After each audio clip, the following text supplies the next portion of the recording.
शुरू अल्लाह का नाम लेकर जो बड़ा मेहरबान निहायत रहम वाला है। अलिफ लाम मीम, ये हिकमत की भरी हुई किताब की आयतें हैं, नेकुकारों के लिए हिदायत और रहमत। वो जो नमाज की पाबंदी करते और ज़कात देते हैं और वही हैं जो आखिरत का यकीन रखते हैं। यही अपने परवरदिगार की तरफ से हिदायत पर हैं और यही कामयाब हैं। और लोगों में बाज ऐसा है जो बेहुदा हिकायतें खरीदता है ताकि लोगों को बेसमझे अल्लाह के रास्ते से गुमराह करे और उससे हंसी करे। यही लोग हैं जिनको जलील करने वाला अजाब होगा। और जब उसको हमारी आयतें सुनाई जाती हैं तो अकड़ कर मुंह फेर लेता है, गोया उनको सुना ही नहीं, जैसे उसके कानों में सिकल है।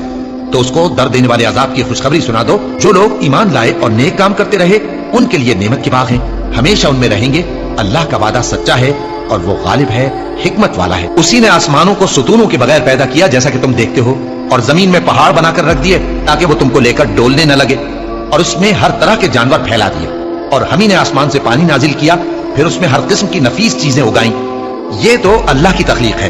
अब मुझे दिखाओ कि अल्लाह के सिवा जो हस्तियां हैं उन्होंने क्या पैदा किया है।